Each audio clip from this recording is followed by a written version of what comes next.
आइए अब हम अपने नेक्स्ट क्वेश्चन की ओर चलते हैं। क्वेश्चन नंबर 8 जो IIT 2000 में पूछा हुआ है। एक बार क्वेश्चन पढ़ते हैं। क्वेश्चन दिया हुआ है, calculate the energy required to excite 1 liter of hydrogen gas at 1 atm and 298 Kelvin temperature to the first excited state of atomic hydrogen. The energy for the dissociation of hydrogen bond is 436 kilojoule more inverse. पहले जो दिया हुआ है वो हम values लिख लेते हैं। दिया हुआ है 1 लीटर हाइड्रोजन है जो कितने टेम्परेचर पर है, प्रेशर पे है, 1 atm प्रेशर पे है एंड टेम्परेचर इसका दिया हुआ है 298 केल्विन टेम्परेचर पे है। तो और इसमें एक और चीज दिया हुआ है, H बॉन्ड का बॉन्ड एनर्जी दिया हुआ है। जो H बॉन्ड है इसका बॉन्ड एनर्जी दिया हुआ है, बॉन्ड एनर्जी Be ये दिया हुआ है 436 kilo joule mole inverse. Means एक मोल अगर हम एक हाइड्रोजन गैस लेते हैं तो उसका बॉन्ड तोड़ने के लिए बॉन्ड एनर्जी क्या है, bond energy is the energy required to break 1 mole of hydrogen gas into atomic hydrogen. तो ये हमें उसका एनर्जी दिया हुआ है। और चलिए इस क्वेश्चन को हम सॉल्व करते हैं। सबसे पहले हम समझते हैं कि इसमें करना क्या है। तो देखिए 1 लीटर और एक और चीज इसमें दिया हुआ क्या था, फर्स्ट एक्साइटेड स्टेट में हमें फर्स्ट एक्साइटेड स्टेट में भेजना है इलेक्ट्रॉन को। फर्स्ट एक्साइटेड स्टेट मींस क्या हुआ है, n = 2। ठीक है, चलिए मेरे पास क्या क्या दिया हुआ है कि एक मान लीजिए ये इस कंटेनर है जिसमें 1 लीटर हाइड्रोजन है, हाइड्रोजन गैस है, H2 गैस है और एक गैस जो है 1 atm प्रेशर पे है, 298 केल्विन टेम्परेचर पे है। हमें क्या करना है, इसको भेजना कहां पे है, फर्स्ट एक्साइटेड स्टेट में भेजना है। फर्स्ट एक्साइटेड स्टेट में इलेक्ट्रॉन को भेजना है। ठीक है, तो क्या होगा, पहले तो H2 गैस के रूप में है, पहले हमें क्या करना होगा, इस H2 को तोड़ना होगा, ब्रेक करना होगा एटॉमिक हाइड्रोजन में, तब जाकर के फिर उसका इलेक्ट्रॉन ट्रांजिशन होगा। तो इसे हम पहले क्या करेंगे, एटॉमिक हाइड्रोजन में ब्रेक करेंगे, हाइड्रोजन बनाएंगे। ठीक है, और उसके बाद यहां से ट्रांजिशन होगा। ठीक है, तो मेरे पास जो एनर्जी है, दो जगह एनर्जी लगेगा। पहले तो इस हाइड्रोजन जो गैस है उसको एटॉमिक हाइड्रोजन बनाने के लिए हमें एनर्जी लगेगा जिसको हम बोलेंगे total bond energy. Bond energy क्या है, तो bond energy required to break this amount of hydrogen gas into atomic hydrogen. और उसके बाद एक और एनर्जी लगेगा जिसको हम बोलेंगे ट्रांजिशन एनर्जी। ये एनर्जी कब लगेगा, जब हम एटॉमिक हाइड्रोजन जो है मेरे पास उसको हम एक्साइटेड स्टेट में उसके इलेक्ट्रॉन्स को भेजेंगे तो ट्रांजिशन एनर्जी के रूप में एनर्जी लगेगा। तो अगर हम बोलेंगे टोटल एनर्जी कितना लगेगा, टोटल एनर्जी जो लगेगा वो कितना होगा, तो total bond energy plus total transition energy. ठीक है, तो हम बारी बारी से दोनों एनर्जी कैलकुलेट करते हैं, उसके बाद दोनों को ऐड कर देते हैं। चलिए सबसे पहले हम अगर टोटल बॉन्ड एनर्जी कैलकुलेट करना है, हमें देखिए यहाँ पे दिया हुआ है 1 मोल अगर H2 गैस है तो उसके बॉन्ड को ब्रेक करने के लिए इतने एनर्जी चाहिए। सबसे पहले हमें पता होना चाहिए कितने मोल हाइड्रोजन गैस है। तो हाइड्रोजन गैस का नंबर ऑफ मोल्स निकालते हैं, तो हमने आइडियल गैस इक्वेशन में पढ़ा हुआ है PV = nRT। यहाँ से n बराबर क्या हो जाएगा, PV / RT। ठीक है, तो यहाँ पे जो P वगैरह का जो वैल्यू दिया हुआ है, प्रेशर वॉल्यूम सबका वैल्यू पुट करते हैं तो number of moles hydrogen gas का आ जाएगा। प्रेशर कितना दिया हुआ है, 1 atm। ठीक है, वॉल्यूम कितना है, 1 लीटर एंड R का जो वैल्यू है, अगर हम प्रेशर और वॉल्यूम को लीटर एटीएम एंड लीटर में लेते हैं तो R का वैल्यू 0.082 होता है और टेम्परेचर का वैल्यू दिया हुआ है 298 केल्विन। ठीक है, तो इस ये जो नंबर ऑफ मोल्स है वो मेरे पास आ जाएगा 0.0409 मोल्स।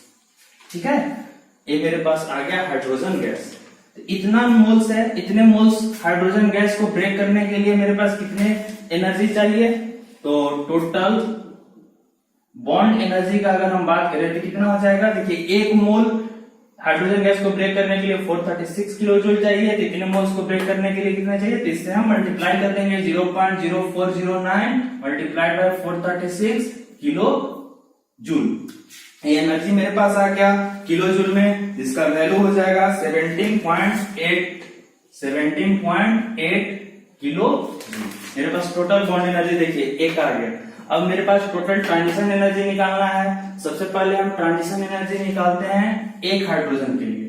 ट्रांजिशन एनर्जी कैसे निकलेगा, तो देखिए इलेक्ट्रॉन कहां से ट्रांजिशन हो रहा है, तो ये अगर न्यूक्लियस है, ये मेरा अगर ग्राउंड स्टेट था तो ये होगा फर्स्ट एक्साइटेड स्टेट, मतलब इलेक्ट्रॉन ट्रांजिशन ग्राउंड स्टेट से फर्स्ट एक्साइटेड स्टेट में हुआ है। मींस इलेक्ट्रॉन कहां से कहां जा रहा है, n इक्वल टू 1 to 2 तक, मतलब 1 से 2 में ट्रांजिशन हो रहा है।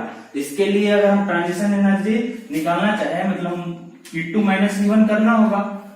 और E2 क्या होगा, तो देखिए इलेक्ट्रॉन का एनर्जी किसी ऑर्बिट में निकालने के लिए En बराबर होता है 2.18 इंटू 10 का power minus 18 Z square divided by n square, और ये होता है जूल में। ये जो वैल्यूज है वो किसमें आएगा, जूल में। इससे अगर हम वहां पे यूज करें तो यहाँ पे जेड का वैल्यू क्या होगा, हाइड्रोजन है तो जेड का वैल्यू हो जाएगा 1, और इस वैल्यूज को अगर हम वहां यूज कर दें तो यहाँ पे आ जाएगा 2.18, और यहाँ पे अगर E2 है तो E2 के लिए हम n का वैल्यू 2 लेंगे और E1 के लिए n का वैल्यू 1, तो 2.18 इंटू 10 का पावर माइनस 18 को कॉमन ले लेते हैं, तो यहाँ बच जाएगा 1 by n2 square minus 1 over n1 square. ठीक है, यहाँ पे निगेटिव साइन भी होता है, En के फॉर्मूला में एक निगेटिव साइन होता है, तो अगर हम यहाँ निगेटिव साइन यूज करें तो यहाँ बाहर में निगेटिव रहेगा। इस वैल्यूज को अगर हम कैलकुलेट करें तो कितने आ जाता है, 1 बाई n2 का 2 और 1 का स्क्वायर, तो यह आ जाएगा माइनस 2.18 इंटू 10 का पावर माइनस 18 इंटू ये जो वैल्यूज आएगा वो आएगा माइनस 3/4। यहाँ माइनस और ये माइनस मल्टीप्लाई हो जाएगा तो प्लस हो जाएगा, और इसे अगर कैलकुलेट करते हैं तो ये वैल्यूज आ जाता है 4.93 इंटू 10 टू पावर 20, ये आ जाएगा, मल्टीप्लाई कर देते हैं तो 3